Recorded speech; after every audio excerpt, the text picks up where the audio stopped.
The church was silent. Everyone stared. Nobody moved. Nobody even breathed.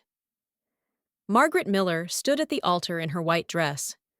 Her wrinkled hands shook as she held a bouquet of roses. At 85 years old, she looked tiny next to the tall young man beside her. That young man was Jake Thompson. He was 25 years old. The priest looked uncomfortable. He kept clearing his throat. "Does anyone have any reason why these two should not be married?" he asked. If you are new on this channel, please like and click on the subscribe button so you don't miss out the part 2 of this story. Let's continue. Margaret's daughter, Susan, stood up from her seat. Her face was red with anger. "Mom, please don't do this," she begged. Tears ran down her cheeks. "He's younger than your grandson." Jake squeezed Margaret's hand. "It's okay," he whispered to her. "I'm here." Margaret looked at her daughter. Then she looked at Jake. Then she did something that shocked everyone even more. She reached into her dress pocket and pulled out a folded piece of paper. Her hands trembled as she held it up. "I need to read something," Margaret said in her shaky voice. "Before we continue, everyone needs to know the truth." Susan gasped. The whole church went crazy with whispers. "Mom, what are you doing?" Susan shouted. Margaret unfolded the paper, her eyes filled with tears. "This letter," she said slowly, "is going to change everything you think you know about me and Jake." Jake's face went pale. He stepped back from Margaret. "Margaret, wait," he started to say. But Margaret began to read. "My dearest family," she said. "What I'm about to tell you has been a secret for 60 years. And that's when everything changed. But to understand how we got here, we need to go back to where this strange story really began. 3 months earlier, Margaret Miller lived alone in a small blue house on Maple Street in Portland, Oregon. Her husband Henry had died 5 years ago. Her daughter Susan visited once a week, but Margaret spent most days by herself. She was lonely, very lonely. Every morning, Margaret would sit on her porch with a cup of coffee. She would watch the neighbors walk by. Young families, teenagers on skateboards, old couples holding hands. Margaret remembered when she and Henry used to hold hands like that. One Tuesday morning in September, Margaret was sitting on her porch as usual. The sun was warm. The birds were singing. Everything seemed normal. Then a moving truck pulled up to the house next door. The house had been empty for months. Margaret watched as 2 young men jumped out of the truck. They started carrying boxes inside. One of the young men caught Margaret's eye. He was tall with dark hair and kind brown eyes. He wore a white t-shirt and jeans. When he saw Margaret watching, he smiled and waved. Margaret waved back, feeling silly. What was she doing? Staring at a young man like a teenager? An hour later, there was a knock on Margaret's door. It was him, the young man from next door. "Hi there," he said with a bright smile. "I'm Jake Thompson, your new neighbor.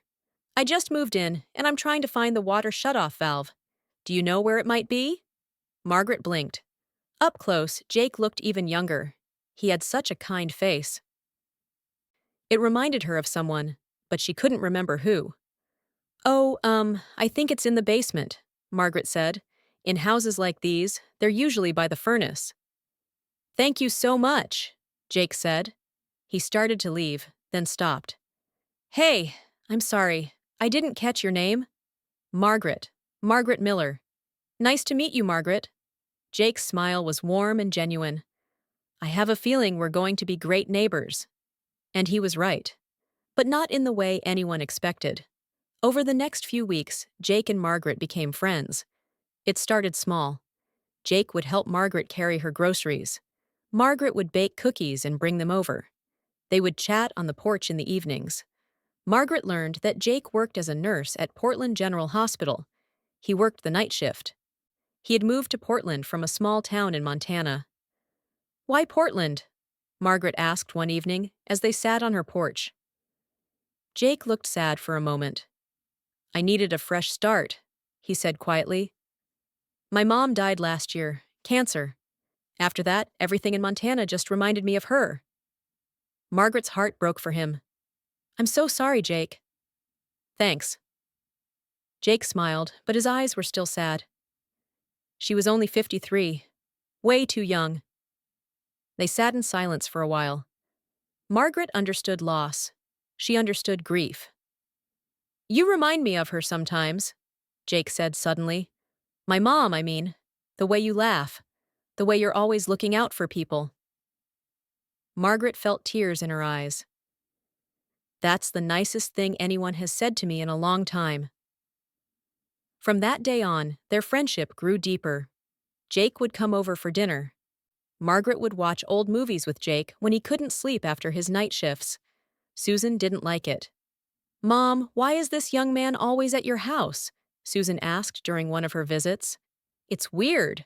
He's my friend, Margaret said firmly, and he's a good person. He's 60 years younger than you. So what?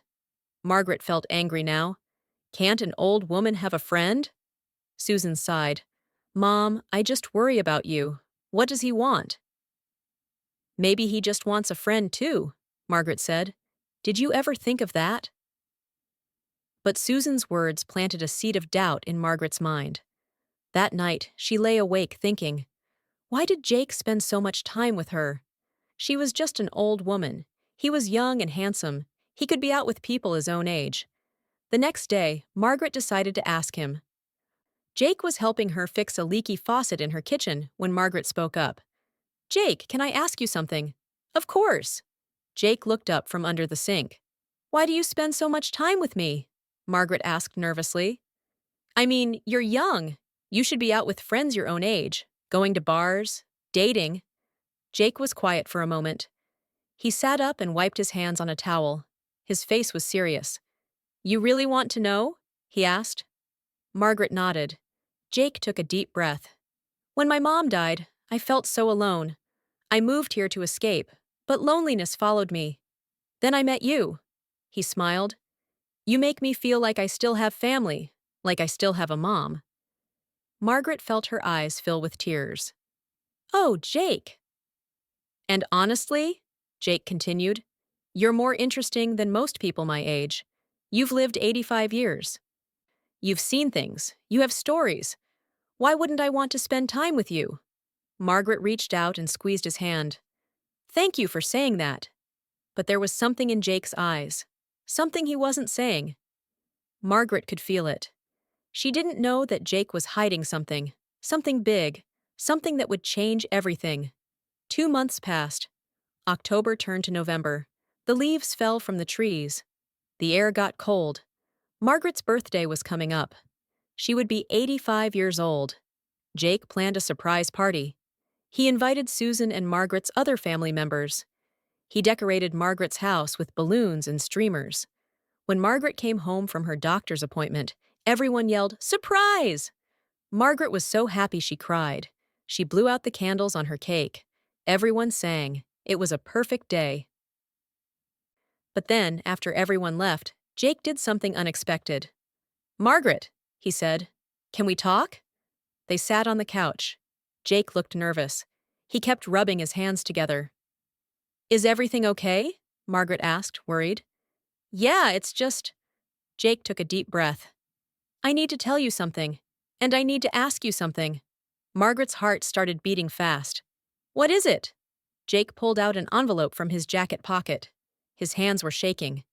3 weeks ago, I got some bad news, Jake said quietly. I have a condition, a heart condition. It's genetic. My mom had it too. That's actually what killed her. Margaret gasped. Oh no, Jake. I need surgery, Jake continued. A heart transplant.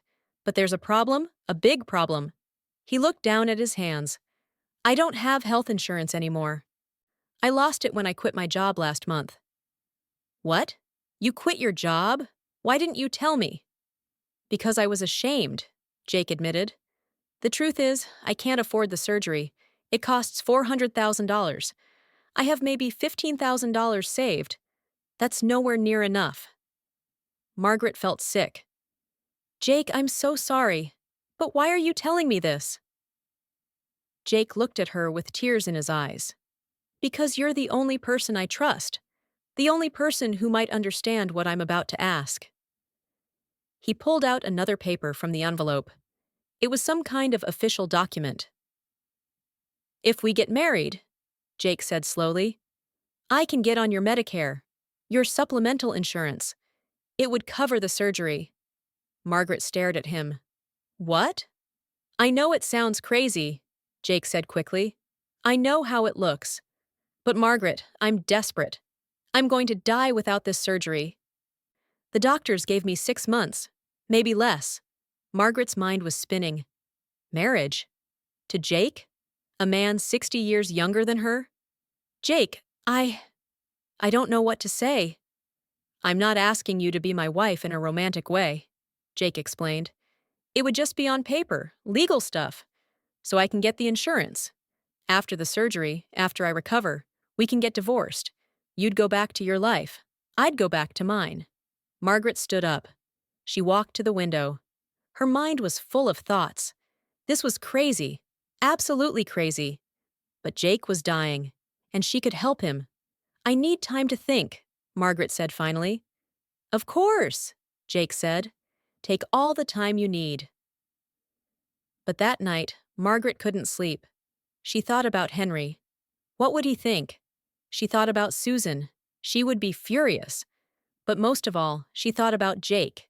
Young, kind Jake, who had become like a son to her, who made her laugh, who made her feel less alone. Could she really let him die? The next morning, Margaret called Jake. I'll do it, she said. I'll marry you. Jake was silent for a moment.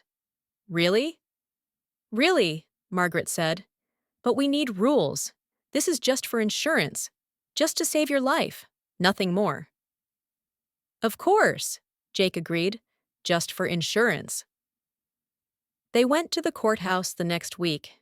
They filled out paperwork. They set a date for the wedding. Margaret didn't tell Susan. She didn't tell anyone. She knew what people would think. She knew what they would say. But she was doing this to save a life. That's what mattered. Or at least, that's what she told herself.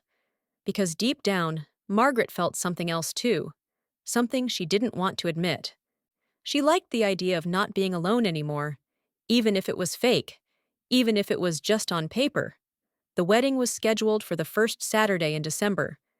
They would get married at the small church Margaret had attended for 40 years. Margaret decided to tell Susan 1 week before the wedding. She had to. Susan would find out eventually anyway. Susan came over for their usual Sunday visit. Margaret made tea. They sat in the living room. Susan, I need to tell you something, Margaret began. Susan put down her teacup. What is it, Mom? I'm getting married. Susan laughed. What? Mom, that's not funny. I'm not joking. Susan's smile disappeared. Wait, you're serious? I'm marrying Jake. Susan's face went white, then red, then purple. Jake! She screamed. The kid next door? Mom, are you insane? Susan, please let me explain. Explain? There's nothing to explain. He's using you. Can't you see that? He's not using me, Margaret said quietly. He needs help. He's sick. So he's using you for insurance, Susan shouted. Mom, this is even worse than I thought.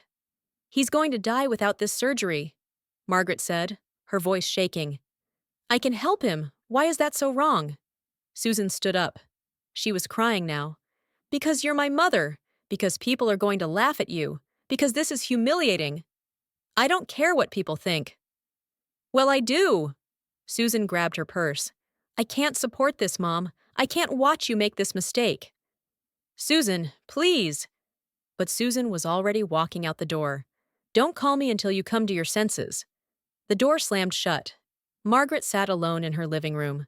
She cried for an hour. Maybe Susan was right. Maybe this was a terrible mistake. But it was too late now. The wedding was in 1 week, and Margaret had made a promise. And that brings us back to the church. Back to Margaret standing at the altar with Jake. Back to the moment she pulled out that mysterious letter. What I'm about to tell you, Margaret said to the crowded church, has been a secret for 60 years. Susan was standing now. Mom, please stop. But Margaret kept reading from the letter. Her voice was stronger now. In 1965, I gave birth to a baby boy, Margaret read. I was only 25 years old, unmarried. In those days, that was shameful. My parents forced me to give the baby up for adoption. The church was completely silent. I never stopped thinking about that baby, Margaret continued. I wondered where he was, what he looked like, if he was happy. Jake's face had gone completely white. His hands were shaking. 3 months ago, Margaret read, I met my neighbor, Jake Thompson. We became friends. And last week, I found something. Margaret pulled out another paper. It was old and yellowed. This is Jake's adoption certificate, Margaret said. I found it by accident when I was helping him organize his mother's belongings.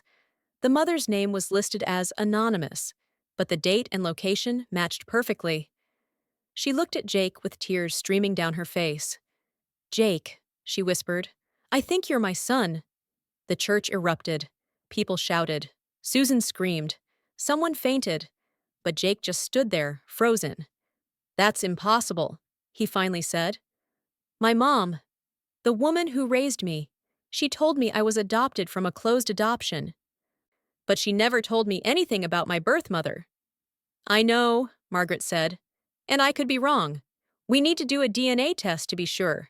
But Jake, the dates match. The location matches. Even the hospital matches. Jake's legs seemed to give out. He sat down right there on the altar steps. So this whole time, he said slowly, when you agreed to marry me, did you know? No, Margaret said quickly. I only found the papers last night. I was going to tell you this morning, but I couldn't find the words. Susan pushed her way to the front of the church. So you're not getting married? She asked hopefully. Margaret looked at Jake. Jake looked at Margaret. I don't know, Margaret said honestly. I need to think. We need to talk. Suddenly, Jake grabbed his chest, his face twisted in pain. Jake! Margaret reached for him. What's wrong? Jake tried to speak, but couldn't. He gasped for air. Someone call 911, Margaret screamed. He's having a heart attack. Jake collapsed onto the floor. And as the ambulance sirens wailed in the distance, Margaret held the hand of the young man, who might be her son, and whispered, Please don't leave me. Not after I just found you. The ambulance raced through the streets of Portland. Inside, Margaret held Jake's hand while paramedics worked on him. Stay with me, Jake, Margaret whispered. Please stay with me. Jake's eyes fluttered open. He looked at Margaret. I'm sorry, he whispered. I'm so sorry. Don't talk, Margaret said. Save your strength. At the hospital, doctors rushed Jake into the emergency room. Margaret tried to follow, but a nurse stopped her. Are you family? The nurse asked. Margaret opened her mouth, then closed it. Was she family? She didn't know. She might be his mother, but she couldn't prove it. I'm his...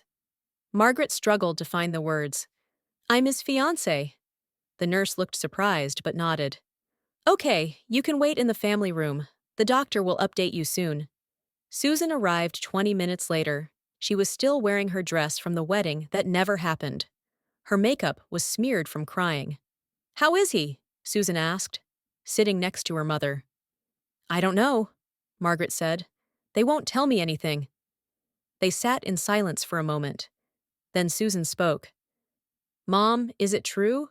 Could Jake really be your son? Margaret nodded slowly. I think so.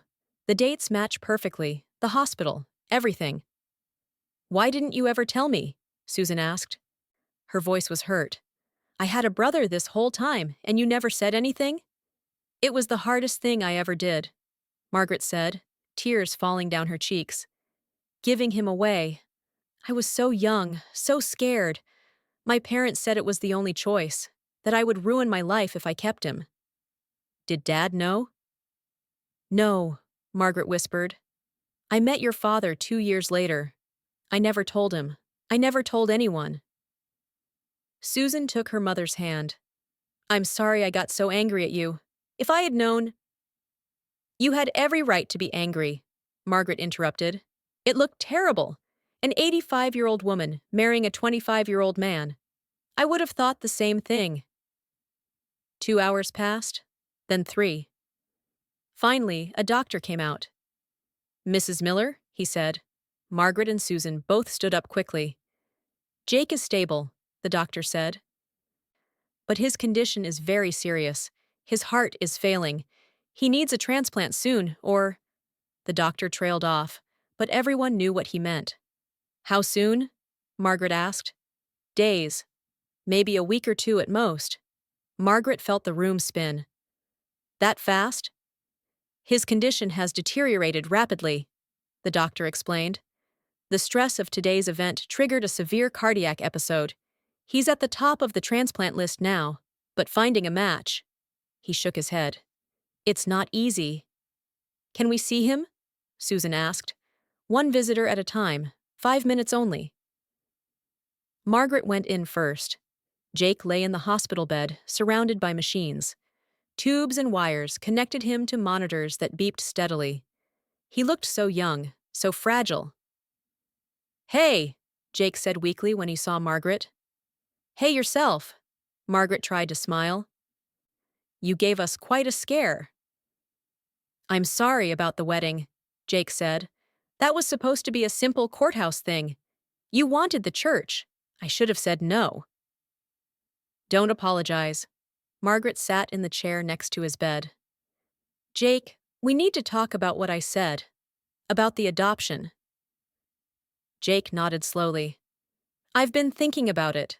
Lying here with nothing else to do. He tried to laugh, but winced in pain. It would explain a lot. What do you mean? Why I felt so connected to you from the start, Jake said. I told myself it was because you reminded me of my adopted mom. But maybe it was something deeper, something I couldn't explain. Margaret felt tears in her eyes again. We'll do a DNA test as soon as you're better. If I get better, Jake said quietly. When? Margaret corrected firmly. When you get better. A nurse came in. Time's up, she said gently. Margaret stood to leave, but Jake grabbed her hand. Margaret, even if the test says you're not my birth mother, you're still the closest thing to a mom I've had in years. I want you to know that. Margaret squeezed his hand. And you're like a son to me. DNA or no DNA. Over the next 3 days, Margaret barely left the hospital. She slept in the waiting room. She ate vending machine food. She waited for news about a heart transplant. On the 3rd day, Susan brought her fresh clothes and real food. Mom, you need to go home and rest, Susan said. I can't leave him, Margaret protested. You're not helping him by making yourself sick, Susan said firmly. Come home for a few hours, take a shower, sleep in a real bed. I'll stay here and call you if anything changes. Margaret finally agreed. But when she got home, she couldn't rest. Her mind was too full. She went to Jake's house. He had given her a key months ago. She walked through the empty rooms, looking at his things. In his bedroom, she found boxes of his adopted mother's belongings, the ones he hadn't finished sorting through. Margaret sat on the floor and started looking through them carefully. Maybe there were more clues about the adoption. She found photo albums, letters, old birthday cards. Jake's adopted mother seemed like a wonderful woman. Margaret felt a strange mix of gratitude and jealousy. This woman had raised her son, had been there for his first steps, his first words, his graduation, all the moments Margaret had missed. Then she found another envelope. It was addressed to Jake, but it had never been opened. The return address said, Willow Creek Adoption Agency, Montana. Margaret's hands shook as she held it.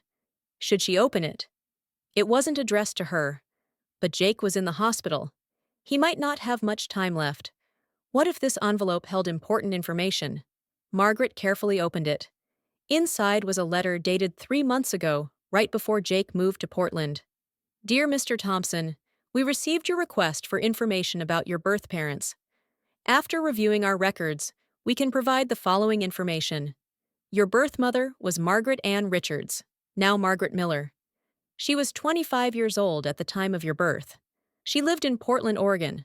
As per your request, we attempted to contact her to see if she was willing to meet you. However, we were unable to reach her by phone. We sent a letter to her address, but it was returned as undeliverable. If you would like us to continue attempting to contact your birth mother, please let us know. Margaret dropped the letter. Her whole body went cold. Jake had known. He had known the whole time. He knew Margaret was his birth mother before he even moved to Portland. That's why he moved here, Margaret said out loud to the empty room. That's why he chose the house next door. It wasn't an accident. Her mind raced. The friendship, the wedding proposal, the story about needing insurance. Had it all been a lie? Was Jake scamming her? Margaret felt sick. She ran to the bathroom and threw up. When she came out, she called Susan. I need you to come to Jake's house, Margaret said. Right now, I found something. Susan read the letter twice. Then she looked at her mother. He lied to you, Susan said angrily. He knew who you were this whole time. He moved here on purpose. He befriended you on purpose. Mom, he was planning this from the start. But why? Margaret asked. If he knew I was his birth mother, why not just tell me? Because he wanted something from you, Susan said. The marriage, the insurance. He played you, Mom. He made you think you were just helping a nice young man. But really, he was manipulating you the whole time. Margaret sat down heavily. She felt like she couldn't breathe. I need to talk to him, Margaret said finally. I need to hear his side. His side? Susan shouted. Mom, he's a con artist. There is no his side. He's still my son, Margaret said quietly. If the DNA test proves it, he's my son. I need to understand why he did this. They drove back to the hospital. Margaret marched straight to Jake's room, ignoring the nurses who told her visiting hours were over. Jake was awake. He looked surprised to see Margaret's angry face. Margaret, what's wrong? Margaret threw the letter onto his bed. When were you going to tell me? She asked, her voice shaking. Jake picked up the letter. His face went pale. Where did you find this? In your house, in your mother's things. Margaret crossed her arms. You knew I was your birth mother before you even moved here. Jake closed his eyes. Yes. So everything was a lie? Our friendship? The wedding? All of it? No, Jake said quickly. It wasn't like that. Then what was it like? Margaret demanded. Explain it to me, Jake. Make me understand. Jake took a deep breath. When he spoke, his voice was barely a whisper. After my adopted mom died, I felt so alone. I had no one, so I decided to find my birth mother. I wanted to know where I came from, who I really was. So you found me, Margaret said. I found your name and address, Jake continued. But I was scared. What if you didn't want to meet me? What if you had a new family and I was just unwanted all over again? Margaret felt her anger soften slightly, but she kept her arms crossed. So I decided to move to Portland, Jake said. To get to know you first, to see what kind of person you were before I told you the truth. I found the house next door was for rent. It seemed like fate. And the friendship? That was real, Jake insisted. Margaret, every moment we spent together was real. I wasn't pretending. I really do care about you. What about the marriage? Susan asked from the doorway. Was that real too? Or was that just about the insurance? Jake looked down at his hands. Both. Both, Margaret asked. I really do need the surgery, Jake explained. I really did lose my insurance. I really am dying. That part was all true. But, Susan prompted, but I also knew that if I told you I was your son first, you might help me anyway, out of obligation, out of guilt for giving me up. Jake looked at Margaret with tears in his eyes. I didn't want that. I didn't want you to help me because you felt guilty. I wanted you to help me because you cared about me as a person. Margaret sank into the chair. Her mind was spinning. So you lied, she said slowly. You manipulated me into caring about you, and then you asked me to marry you, all while hiding the fact that you're probably my son. I know how it sounds, Jake said desperately. I know I did everything wrong, but Margaret, I swear, my feelings for you are real. You're not just my birth mother. You're my friend, my family, the only family I have left. That's not good enough, Susan said coldly. You used her. I know, Jake whispered. And I'm sorry. I'm so, so sorry. The room was silent, except for the beeping of the machines. Finally, Margaret stood up. I need time to think about this. Margaret, please, Jake started. No, Margaret said firmly. You lied to me, Jake. For 3 months you lied to me. I need to figure out if I can forgive that. She walked out of the room. Susan followed her. In the hallway, Margaret leaned against the wall. She felt exhausted, betrayed, confused. What are you going to do? Susan asked. I don't know, Margaret admitted. I just don't know. That night, Margaret couldn't sleep. She lay in bed staring at the ceiling. Jake had lied to her. That was a fact. But he was also dying. That was also a fact. And he might be her son. Her actual son. The baby she gave up 60 years ago. Margaret thought about the day she gave him away. She was so young. Just a scared 25-year-old girl who had made a mistake. Her parents had been furious.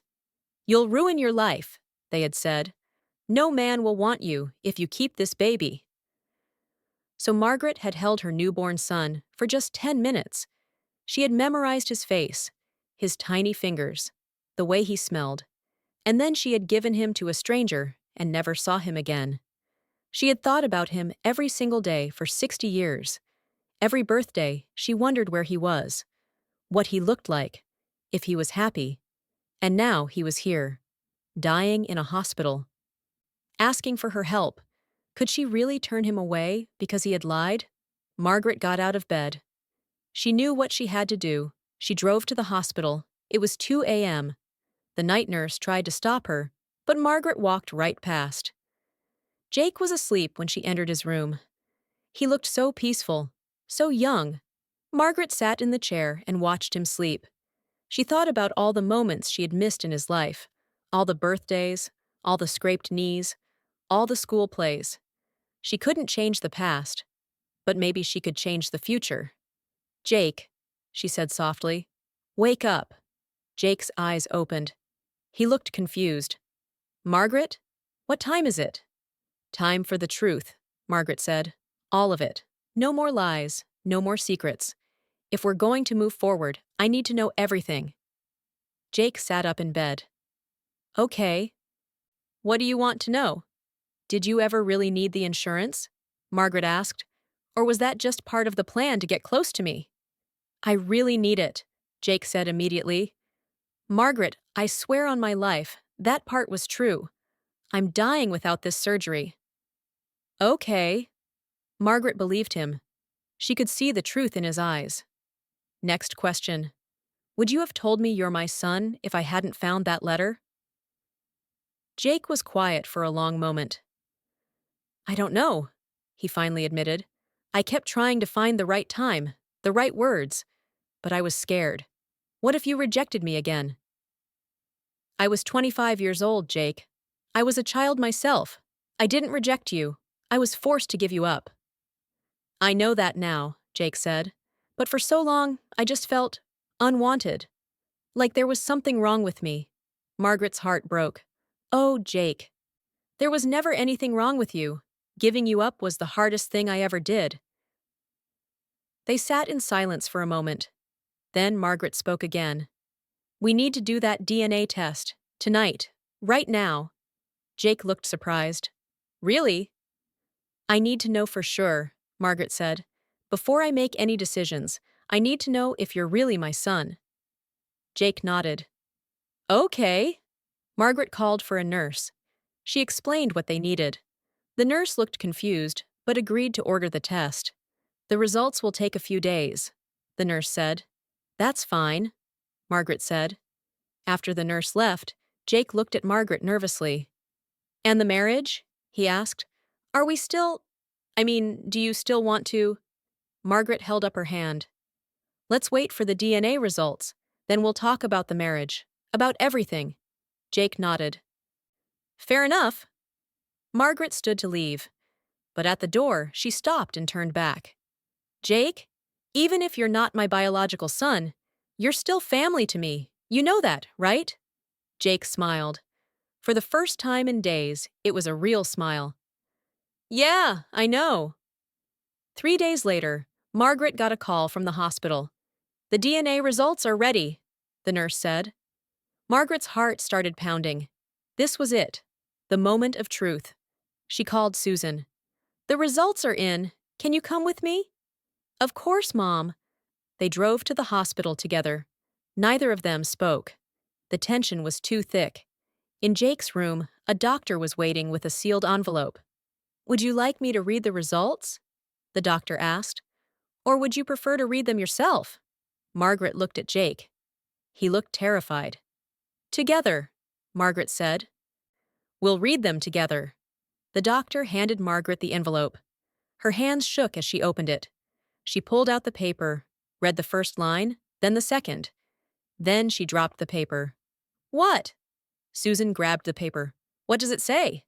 Susan read it. Her face went white. Oh my God, Susan whispered. Jake sat up in bed. What? What is it? Am I her son or not? Margaret looked at Jake. Tears streamed down her face. No, she said. You're not my son. Jake's face crumpled. Oh, but, Margaret continued, her voice shaking, but you're a 99.9% DNA match to someone else in my family. What? Jake looked confused. Who? Margaret picked up the paper again. Read the full results. And then she understood. You're not my son, Margaret said slowly. You're my grandson. The room went silent. What? Jake said. That's impossible. Your birth mother wasn't me, Margaret said. She turned to look at Susan. It was Susan. Susan's face drained of all color. She grabbed the edge of Jake's bed to keep from falling. No, Susan whispered. That's not possible. I never had a baby. I never. But then Susan stopped talking. Her eyes went wide. Oh my God, she breathed. Oh my God, no. Susan? Margaret grabbed her daughter's arm. What is it? What's wrong? Susan sank into a chair. She looked at Jake, really looked at him for the first time. When I was 15, Susan said slowly, something happened. Something I never told anyone. What? Margaret asked. Susan's whole body was shaking now. I was at a party. I drank too much. I don't remember everything that happened that night, but She started crying. A few months later, I thought I had the flu. I was sick every morning, but then it went away. I was bleeding, cramping really bad, and I thought I had a miscarriage. I never knew for sure. I was too scared to go to the doctor, too scared to tell you. Margaret sat down heavily. Oh, Susan. But if I had a miscarriage, Susan continued, then how is Jake my son? The doctor cleared his throat. Sometimes, in rare cases, a pregnancy can continue after partial bleeding that mimics a miscarriage. If you were young and didn't know what to look for, you might not have realized you were still pregnant. But I would have known if I gave birth, Susan protested. Not necessarily, the doctor said gently. If you didn't know you were pregnant, if the baby came early or unexpectedly. There are documented cases of young women giving birth without realizing they were pregnant. Susan shook her head. This can't be real. This can't be happening. Jake was staring at Susan. So you're my mother. You're actually my mother. I don't. Susan couldn't form words. The adoption records said the baby was born at Portland General Hospital on March 15, 1999. The doctor said. Do you remember where you were that day? Susan's face went even whiter. I was at the hospital. I had appendicitis. They did emergency surgery. Oh my God, Margaret said, understanding dawning. They found the baby during the surgery? That would explain why you have no memory of giving birth, the doctor said. You were unconscious. They removed your appendix and found you were in labor. They delivered the baby by emergency C-section. Susan looked like she might faint. But why didn't anyone tell me? You were a minor, the doctor said. And you were unconscious. By the time you woke up, the baby had already been taken by social services. Your mother," he gestured to Margaret, "was listed as your emergency contact. She would have been notified." Everyone turned to look at Margaret. Margaret's face was full of guilt and pain. "You knew?" Susan whispered. "You knew I had a baby and you never told me?" "Susan, you were 15 years old," Margaret said desperately. "You had your whole life ahead of you. I thought I was protecting you. I thought—" "You gave away my baby!" Susan screamed. "How could you? How could you do that to me?" "I'm sorry," Margaret sobbed. "I'm so sorry. I thought I was doing the right thing. Just like my parents thought they were doing the right thing when they made me give up my baby. It's a cycle, Susan, a terrible cycle that I couldn't break." Jake sat in his hospital bed, looking back and forth between the two women, his mother and his grandmother. "So let me get this straight," he said quietly. "Margaret is my grandmother. Susan is my mother. Neither of you knew I existed. And now I'm dying and need a heart transplant." Everyone was quiet. Then Jake started laughing. It was a desperate, almost hysterical laugh. "This is insane," he said. "This whole situation is absolutely insane." And just as he said that, all the machines attached to Jake started beeping frantically. "What's happening?" Margaret shouted. Nurses rushed into the room. Doctors followed. "His heart is failing!" someone yelled. "Get him to the OR! Now!" "Wait!" Margaret grabbed a doctor's arm. "What's happening? Is he going to be okay?" The doctor's face was grim. "His heart is giving out. We need to operate immediately. But without a transplant heart, I don't know if he'll make it through the night." They started wheeling Jake's bed out of the room. "Wait!" Susan shouted. She ran after them. "I'm his mother. I need to be with him." "Ma'am, you need to stay here," a nurse said firmly. The doors to the operating room slammed shut. Margaret and Susan stood in the hallway, staring at the closed doors. Susan turned to her mother. Her face was tear-stained and full of anger and pain. "If he dies," Susan said coldly, "I will never forgive you." And then Susan walked away, leaving Margaret alone in the hallway, with the weight of all her secrets crushing down on her. Margaret stood alone in the hospital hallway for a long time. She couldn't move. She couldn't think. Everything was falling apart. Jake was dying. Susan hated her. And it was all Margaret's fault. Margaret had made the same mistake her own parents made. She had taken away Susan's choice. She had decided that giving up the baby was for the best, without even asking Susan what she wanted. And now, 25 years later, the truth had exploded in the worst possible way. Margaret walked slowly to the waiting room. She sat in a plastic chair and stared at the wall. Hours passed. The sun came up. Nurses changed shifts. But there was no news about Jake. Susan sat on the other side of the waiting room. She wouldn't look at Margaret, wouldn't speak to her. Finally, after 6 hours, a doctor came out. He looked exhausted. "Margaret Miller?" "Susan Richards?" They both stood up and walked toward him. They stood on opposite sides of the doctor, still not looking at each other. "Jake made it through the surgery," the doctor said. "But barely. We had to restart his heart twice. He's stable now, but—" "But what?" Margaret asked, her voice shaking. "He has maybe 48 hours," the doctor said quietly. "After that, his heart will give out completely. He needs a transplant immediately, or he will die." Susan made a choking sound. She covered her mouth with her hand. "Is there any chance of finding a heart in time?" Margaret asked. The doctor shook his head. "The odds are very low. Hearts don't become available often, and Jake has a rare blood type, AB negative. It makes matching even harder." "What about a living donor?" Susan asked suddenly. "Can't someone donate part of their heart?" "That's not how heart transplants work," the doctor explained. "We need a full heart from someone who has died." Susan's whole body sagged. "So we just wait and hope someone dies so my son can live?" The doctor put a hand on Susan's shoulder. "I know it feels wrong, But that's how the transplant system works. I'm sorry. He left them alone in the waiting room. Susan finally looked at Margaret. Her eyes were red and puffy from crying. I need to see him, Susan said. My son. I need to see my son. Of course, Margaret said. Let's go together. No, Susan said sharply. I want to go alone. Margaret felt like she'd been slapped, but she nodded. Okay. Susan walked toward Jake's room. Margaret sat back down in the plastic chair and cried. Susan stood outside Jake's room for a full minute before going in. Her hands were shaking. This was her son. Her actual son.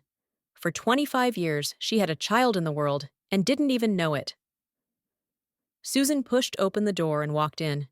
Jake was awake. Barely. He looked so pale. So weak. Tubes and wires connected him to a dozen machines. Hey, he said softly when he saw Susan. Hey, Susan said. She sat in the chair next to his bed. How are you feeling? Like I got hit by a truck. Jake tried to smile. But I'm alive. For now. They sat in silence for a moment. It was awkward. What do you say to the son you didn't know you had? So, Jake said finally, you're my mom. Apparently, Susan said. Tears filled her eyes. Jake, I'm so sorry. I didn't know. I swear I didn't know. I believe you, Jake said. I saw your face when you found out. You were just as shocked as I was. I would have kept you, Susan said, her voice breaking. If I had known, if anyone had told me, I would have kept you and raised you and loved you. I know, Jake said gently. It's not your fault. It's not anyone's fault. Well, except maybe Margaret's. Susan felt anger flash through her again.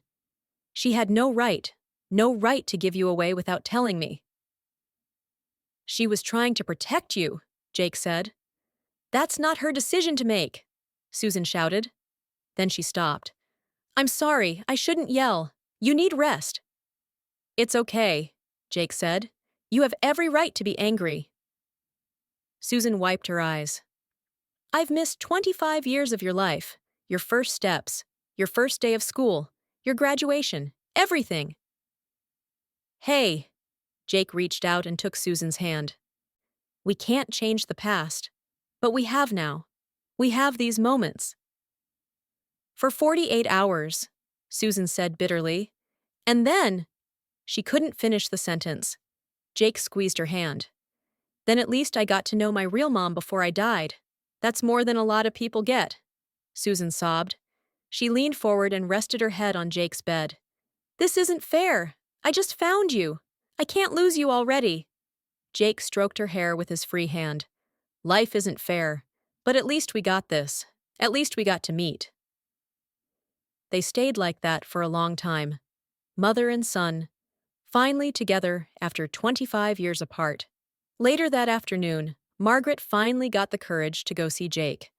Susan had left an hour ago to go home and shower. Margaret knocked softly on Jake's door. Come in, Jake called out. Margaret walked in slowly. She expected Jake to be angry with her. She expected him to yell, to tell her to leave. But instead, Jake smiled. Hey, Grandma. Margaret burst into tears. Oh, Jake, I'm so sorry. I'm sorry for everything. Come here, Jake said. Margaret sat in the chair next to his bed. Jake took her hand. Tell me what happened, Jake said gently. Tell me the whole story. Why you gave me away. Margaret took a deep breath. And then she told him everything. Susan was 15, Margaret began. She came home from the hospital after her appendix surgery, and she seemed fine. A little tired, but fine. The doctors never told me she'd been pregnant. Never told me they delivered a baby. What? Jake looked confused. Why wouldn't they tell you? I found out later that there was a mix-up with the paperwork, Margaret explained. Susan was listed as a Jane Doe in the emergency room because she didn't have her ID with her. By the time they figured out who she was, the baby had already been taken by social services. But you found out eventually, Jake said. Margaret nodded. 3 days later, a social worker called me. She said Susan had given birth during the surgery. She said the baby was healthy and in state custody. She asked what I wanted to do. "And you said to put the baby up for adoption," Jake said. "Yes," Margaret whispered, "and I've regretted it every day since." "Why?" Jake asked. "Why didn't you tell Susan? Why didn't you bring me home?" Margaret was crying now. "Because I was scared. Susan was so young. She had her whole future ahead of her. She wanted to go to college. She wanted to be a teacher. I thought a baby would ruin all of that." "So you made the decision for her," Jake said. "Yes, and I was wrong. So wrong." Margaret looked at Jake through her tears. "I did the same thing my parents did to me. I took away someone's choice because I thought I knew better. And I didn't. I was just scared and stupid and wrong." Jake was quiet for a moment. Then he spoke. "My adopted mom, the woman who raised me, she was a good person. She loved me. She gave me a happy childhood." "I'm glad," Margaret said. "At least something good came from my terrible decision." "But she got sick," Jake continued. "Cancer. And it happened so fast. One day she was fine. The next day she was dying. And when she died, I was alone. Completely alone." Margaret squeezed his hand. "That's when I decided to find my birth mother," Jake said. "I needed to know where I came from, who I was.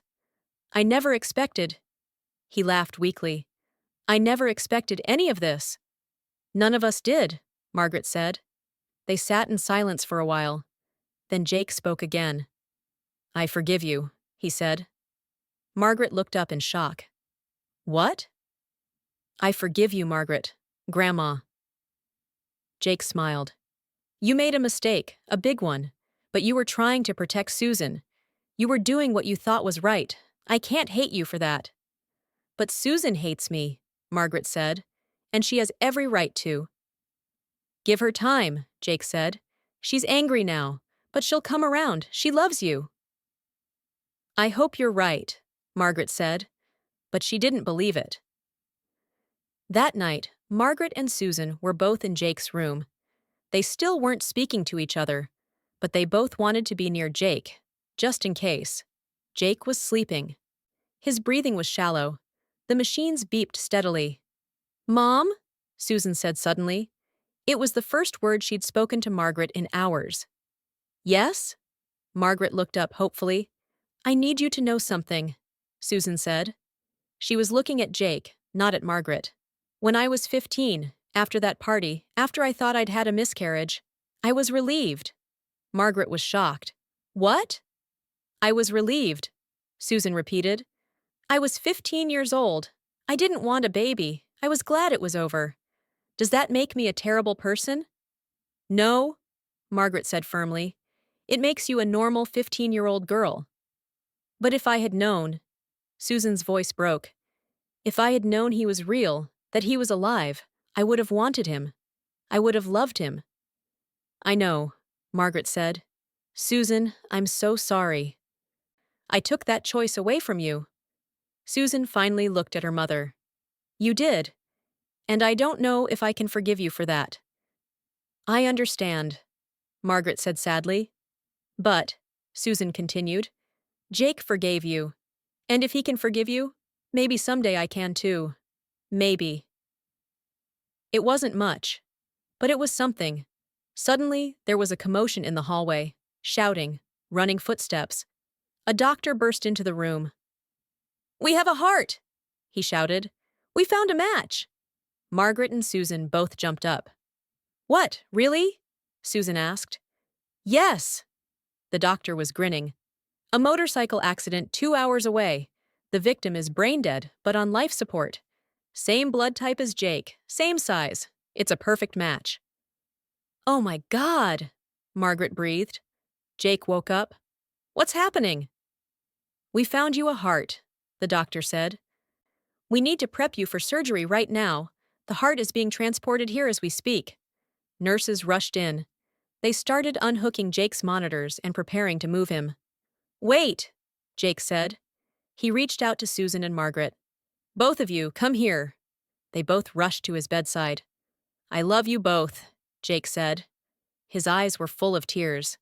"Thank you for finding me. Thank you for being my family." "We love you too," Susan said, crying. "So much," Margaret added. "And just so you know," Jake said with a weak smile, "if I survive this surgery, I'm definitely calling you both Mom and Grandma. I hope that's okay." Susan laughed through her tears. "It's more than okay." They wheeled Jake away toward the operating room. Susan and Margaret stood in the hallway, watching him go. "He's going to make it," Susan said. "He has to make it." "He will," Margaret said. Then she did something brave. She reached out and took Susan's hand. Susan didn't pull away. They stood there, hand in hand, waiting for their son and grandson to come back to them. The surgery took 14 hours. Margaret and Susan waited together in the waiting room. They drank terrible coffee. They paced. They prayed. Slowly, over those 14 hours, they started talking. Susan told Margaret about the party where Jake was conceived, about the boy who she barely remembered, about how scared she'd been when she thought she'd had a miscarriage. Margaret told Susan about giving up her own baby at age 25, about the pain she'd carried for 60 years, about how she saw Jake in the grocery store and thought he was just a nice young man, never knowing he was her grandson.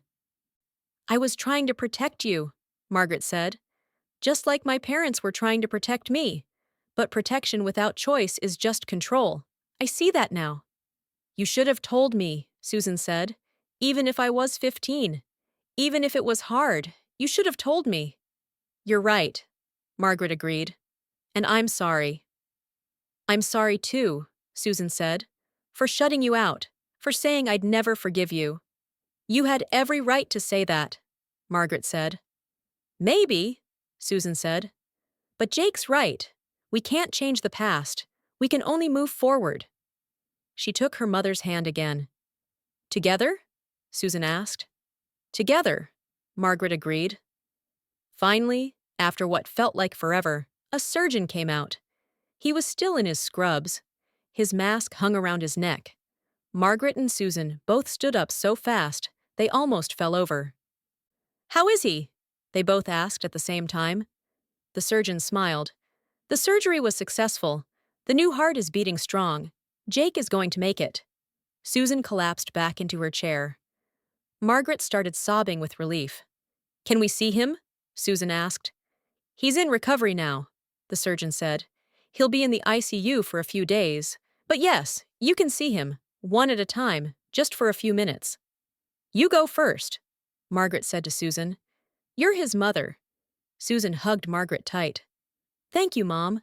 3 days later, Jake was moved out of the ICU and into a regular room. He was still weak, but he was alive, and getting stronger every day. Margaret and Susan visited him every day, sometimes together, sometimes separately. Jake loved having a family again. He loved having a mother and a grandmother. He loved not being alone. 1 week after the surgery, Margaret brought Jake a gift. It was a photo album. "I made this for you," she said, handing it to him. Jake opened it. Inside were photos of Susan as a baby, as a child, as a teenager. Photos of Margaret and her late husband Henry. Photos of Susan's childhood home, her school, her friends. "It's your family history," Margaret explained. "Everything I could find. So you know where you came from." Jake's eyes filled with tears. This is perfect. Thank you, Grandma." He flipped through the pages. Then he stopped at a blank page near the end. "What's this for?" he asked. "That's for new memories," Margaret said. "From now on. Our family, moving forward." Jake smiled. "I like that." Susan arrived a few minutes later. She had news. "I talked to a lawyer," Susan said, "about the adoption. Since I never actually consented to it, and since there was a mistake with the paperwork, we might be able to reverse it. Legally make you my son again." "Really?" Jake looked amazed. "Really," Susan said. "If you want that. I know you're 25 years old. You're an adult. You might not want me as your legal mother." "Are you kidding?" Jake said. I'd love that. I'd love to officially be Jake Richards. Susan started crying happy tears. Then it's settled. I'll start the paperwork. Margaret watched them together and felt her heart swell with love. Yes, she had made terrible mistakes. Yes, she had hurt people she loved. But somehow, through all the pain and secrets and lies, they had found their way back to each other. They were a family now. A real family. 6 months later, Jake stood in Margaret's backyard. It was a beautiful summer day. The sun was shining, birds were singing. His chest had healed from the surgery. He had a small scar, but otherwise, he looked healthy and strong. Susan was hanging decorations on the fence. Margaret was setting up tables with food. "What are we celebrating again?" Jake asked, grinning. "Your 6-month heartiversary," Susan said. 6 months since your transplant. "And," Margaret added, "your official adoption papers finally came through. You're legally Susan's son again." "And," Susan said with a mischievous smile, "we have one more surprise." She pulled out a folded piece of paper from her pocket. "What's this?" Jake took the paper. He unfolded it. It was an official document from the Portland courthouse. His eyes got wide. "You changed your name?" Susan nodded. "I was Susan Richards. Now I'm Susan Miller Richards. I took back Mom's maiden name. We're all Millers now, a real family." Jake looked at Margaret. "Did you know about this?" Margaret was crying happy tears. "It was Susan's idea. She wanted us all to have the same name." Jake pulled both women into a hug. "I love you both so much." "We love you too," they said together. As they stood there, 3 generations of family reunited after being torn apart, Margaret thought about the title of this crazy story.